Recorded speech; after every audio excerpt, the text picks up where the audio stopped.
Hello, guys, and welcome back to the Rovers Report, where today I'm joined by Dave from Shrimp's Verdict podcast, and we're going to be having a little look ahead of this weekend's fixture between Bristol Rovers and Morecambe.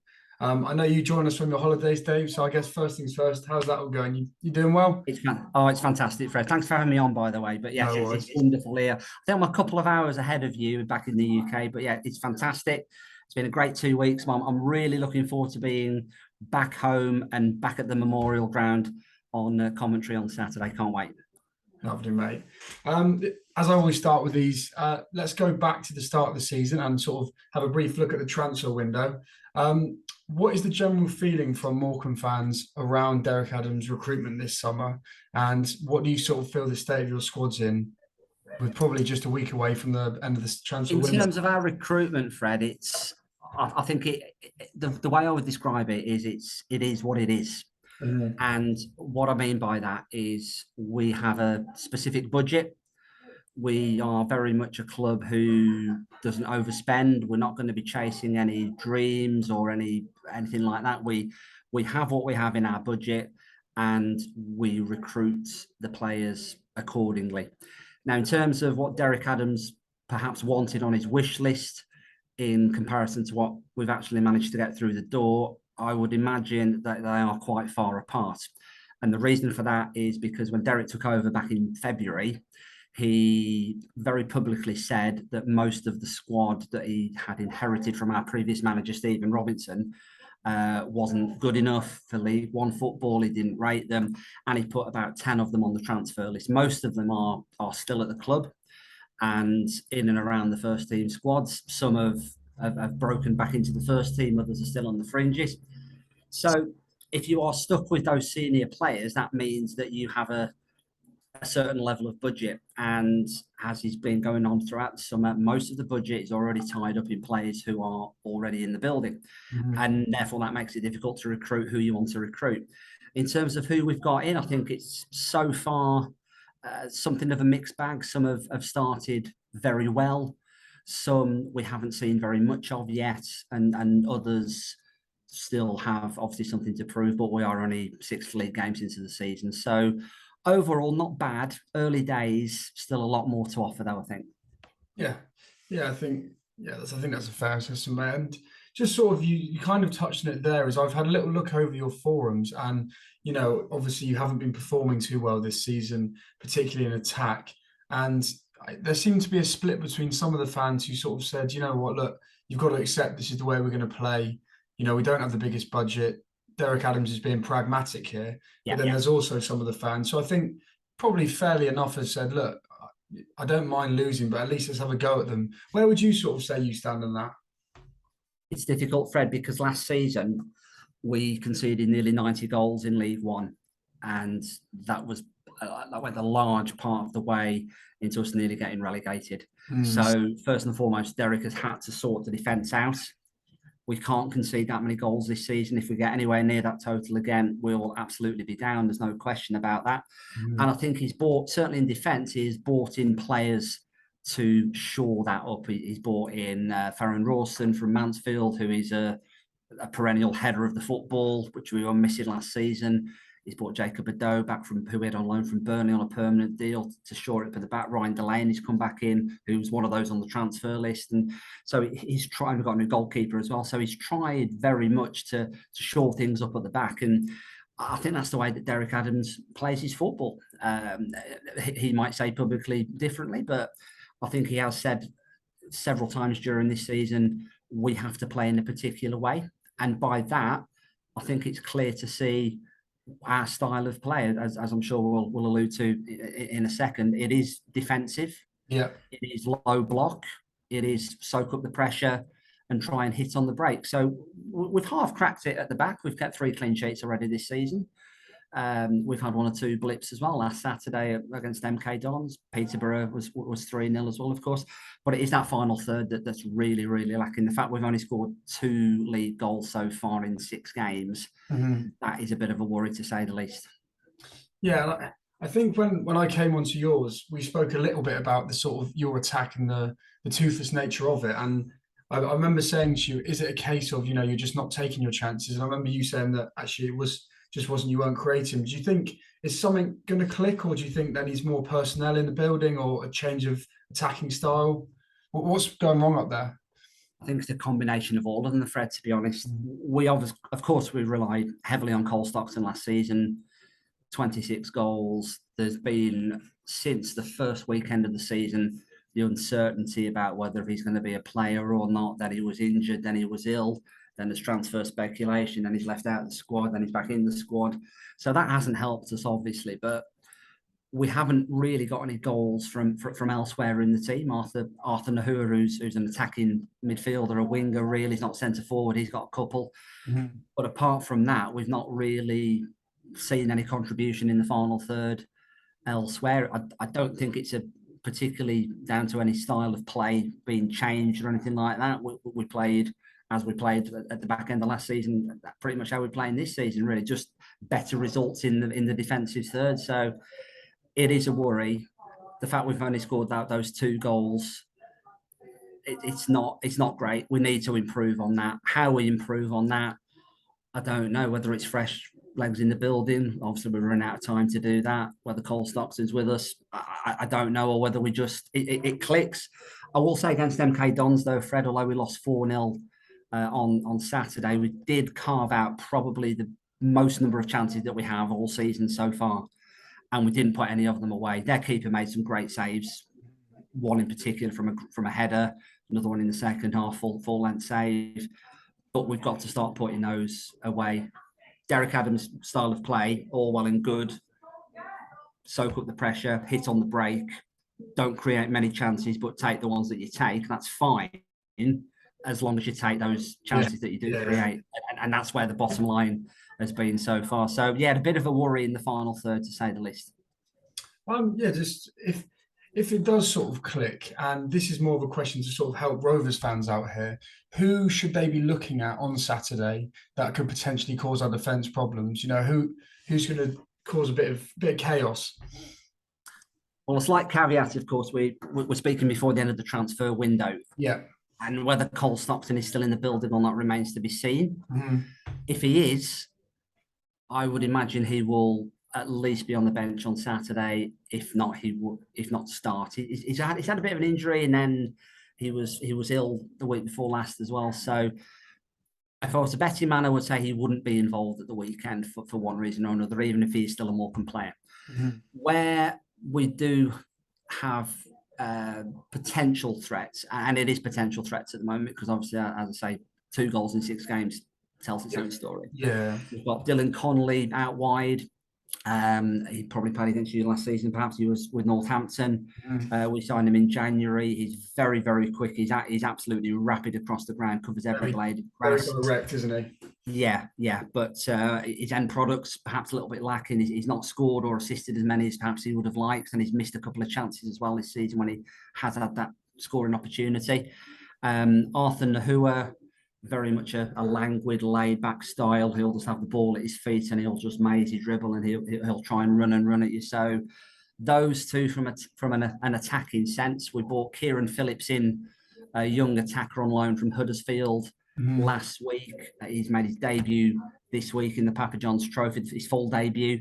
Came off the bench at half-time against MK Dons last Saturday and looked pretty good, actually. He's not massive in terms of his physical presence, and he was put through and he did miss a one-on-one as well, but he looked to have good positional sense, and hopefully there's more to come from him. But I would say those 3, and then just behind you've got Jake Taylor, who we signed in the summer from Port Vale. He had an injury hit season last season, but then he obviously starred in the League 2 playoff final, which I think put him on Morecambe's radar, and we actually paid a transfer fee for him as well, which is quite unique. So, and he looks really good as well in the heart of the midfield. So we have got attacking options if it clicks, and but it is a big if. Okay, and alternatively on that, mate, I know obviously your defence has shipped a few goals, but you have kept some clean sheets as well. So, you know, if you were Joey Barton and his coaching team, I saw the game I saw the highlights from the game, and there was a few errors from your defence. Is there a particular player or sort of an area on the pitch you'd be attacking Morecambe, sort of a weakness for you? Well, so far defensively, we've been pretty good. Now, if you watch the MK Dons highlights, yes, there were a couple of slips at the back, uncharacteristic slips. And I think there were a couple of good goals in there as well, actually, that you just, certainly the fourth goal, you say, well, hats off, that was a good counter-attack, and you scored a good goal there, which I think you have to do sometimes. We've been so much tighter at the back than we were for most of last season. I suppose we have been showing our vulnerabilities in terms of that counter attack. If you can hit us with the pass on the break, then I suppose, as you saw against MK Dons, Peterborough did the same as well. We lost 3-0 away at Peterborough a few Saturdays ago, and certainly 2 of their 3 goals, we had possession in their half, lost it, and they went pass, and it was in the back of the net quick as a flash. So I suppose if you can counter attack with pace, then that helps. And I think the difference between the two sides, if Cole Stockton doesn't play for us, is you've got an out-and-out proven goal scorer centre forward in your team, and we haven't. So obviously we're going to be very aware of John Marquis and the other attacking threats that you pose. Yeah, it's a weird one this Saturday, mate, because I would say Shrewsbury probably have a bit more quality than you around the park, but they sort of came to us with what sounds like it will be a similar game plan. You know, they definitely set up to frustrate us, frustrate the home fans. You know, not play a huge amount of sort of passing football, but I mean, it worked. It completely sort of stemmed our attacks, and you know, we did get frustrated. And I think it does concern me a little bit that if you get to half time and you have sort of managed to quell our attacks and keep your shape and everything, there's definitely an error in our defence. So, yeah, it's one of those sort of potential banana skins for us. I think. Are you feeling confident of it? Is it? Do you know what I mean? Are you feeling like you could nick something? Yeah, it's difficult to say, Fred, because we haven't won in the league yet. Obviously, had some success in the Carabao Cup, which you would hope would then spur you on to better things. We've had 3 good draws, I have to say. Well, you know, Shrewsbury was a 0-0, and then 1-1 against Fleetwood at home, and then Oxford away. It was an excellent point.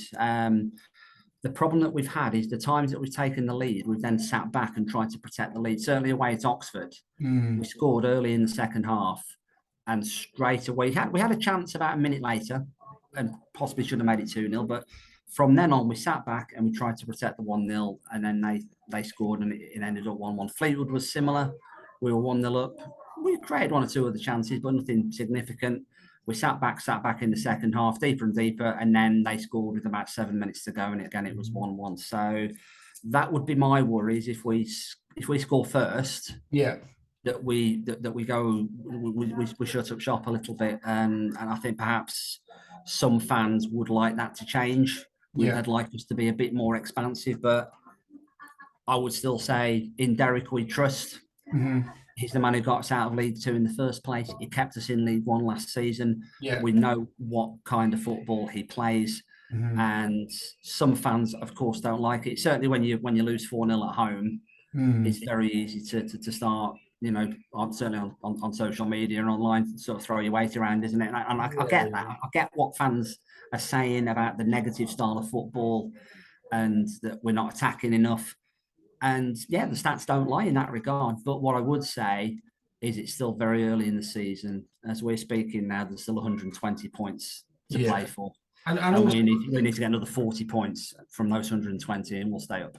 Yeah, and also I think, to be fair to you guys, you have played quite a few of the harder teams in the division. Do you know what I mean? So I think it's very important to stress, like you said, a lot of fans can get carried away. You know, we've had it with us. It's sort of people have gone, oh, well, we should be doing a lot better. And you think, just it's 6 games in, you know, especially when I look at last season for us. I mean, we were just above the relegation zone at Christmas. So like you said, it's a very long season, isn't it? It's difficult to judge after so few games, Fred, I think. And as I said at the start, our recruitment, you look at who we've got in the building, and most of the recruitments were playing in League Two last season. And that's not to say they can't make the step up to League One, but we've not been able, because of our budget constraints, we've not been able to go out and pick up proven League One players or Championship players who are perhaps coming a bit down the pyramid, because we can't compete financially with those kinds of players. I would I'm absolutely sure that Derek Adams had a wish list in the summer, and we've not been able to attract those players for financial reasons. But as most long-term fans know, we are where we are in terms of what we've got in the bank. We're not ever going to overstretch ourselves. We're going to spend what we've got. And if we haven't got it, we don't spend it. It's as simple as that. It's frustrating. Of course it is.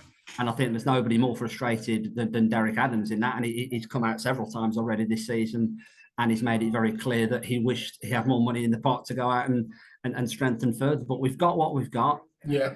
The players who he's bought in, as I say, some have hit the ground running. Some it's still early days, shall we say. But I would say there's nobody who he's signed who, on early evidence, you would think, oh my goodness me, that's going to be a duff signing. Yeah. And I think it's a bit too early to say that one way or the other. But one thing we have got is great team spirit. I think there's no doubt about that. The squad is very together. And I think that took us a long way last season, Fred, as well, to be honest. And I think it'd be the same for you guys as well as the season goes on. That when times get tough, and you will go through a bad run, all teams will go through a bad run. It's all about sticking together, keeping that belief, and not giving up, and knowing that it's just one result to turn the corner. And that's what we think at the moment. We've not won in the league so far. It's only us and Burton without victory. Whether that changes on Saturday or not, I hope to goodness it does. But we've got to win at some point, and it is just that one result that will kick us on. It wasn't great last Saturday, but it was much better against Oxford away from home a couple of weeks ago, and we got 2 of the good draws. We were well beaten away at Peterborough, and we narrowly lost against Bolton Wanderers away from home as well, 1-0. So, although it's only 3 points from 6 games, I don't personally think it's a complete disaster. I think there's still plenty to play for. Yeah, I agree, mate. It's not a time to panic. Is it just before I get your predictions and let you get off, mate? More of a, I'll try and articulate the best way possible without. I'm not sure I won't offend you, but essentially, being a Morecambe fan, I'm sure you'd probably accept that it would be quite the miracle if you were to ever get in and around those playoff positions, or ever, sort of ever be in contention of getting promoted to the Championship. So it just interests me, is how does that feel as a fan to sort of like almost know your ceiling? Do you know what I'm getting at? I mean, Rovers. Yeah, absolutely. I think being in League One's beyond our wildest dreams. There's no question about that. I think, and this is what fans need to remember, is we are absolutely riding the crest of a wave at the moment. I think 2 years ago, nobody would have imagined that Morecambe would have got promoted into League One. Not even the staunchest Morecambe fan would have thought that, especially when Derek Adams took over after Jim Bentley left, and obviously Jim's just been announced as the new manager of Rochdale, and I think he'll do well there. But in terms of where we were when Derek Adams took over the first time, we were bottom of the Football League, and we were the bookies' favourites every season to get relegated, and every year we defied the odds. Sometimes we stayed up comfortably. There was one season we stayed up by a single goal on goal difference, thanks to a draw on the last day of the season, but we always stayed up. When Derek Adams took over, there was no expectation at all that we were suddenly going to start climbing the league. And as the season went on, we started to win, and even January, February, we weren't in the picture really, and we just had a great end of the season, and suddenly we found ourselves within just 2 points of automatic promotion. So as you know yourself, Fred, from last season, League Two is a funny division, isn't it? You can come from absolutely nowhere, and suddenly you're in the mix. It only takes 4 or 5 good results on the spin. It's a long goal season and all that, and suddenly you're right in the mix. So to get promoted was absolutely astonishing. And then we had a decent start to Stephen Robinson last season.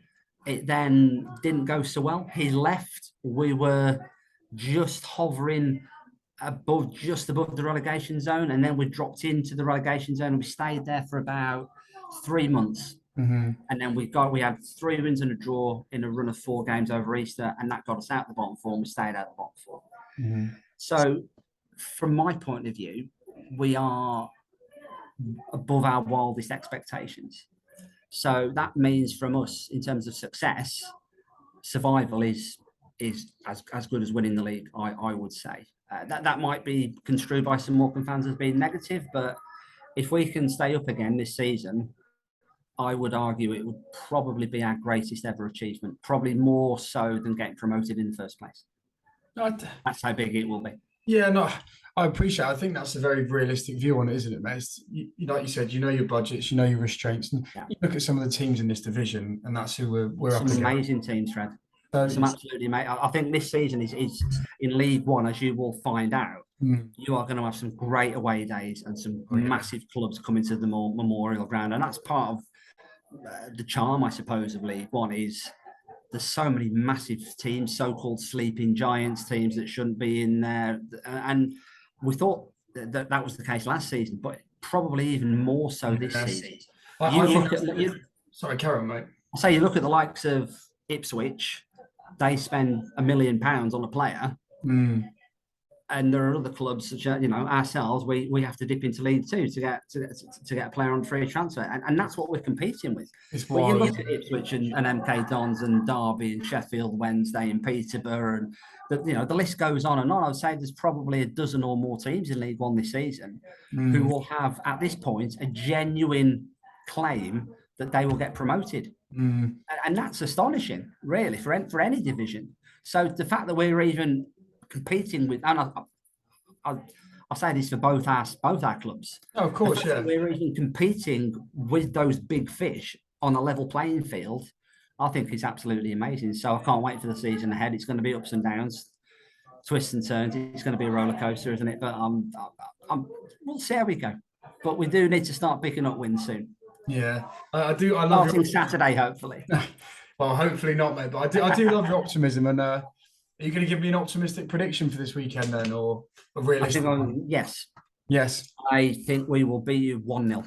1-0 for our first win of the season. Yeah. I don't think I'm allowed to agree with that opinion, but I will say that I can definitely see that happening. But I'll go for a scrappy 2-1 victory to us. I think you'll take the lead, but we'll manage to claw it back.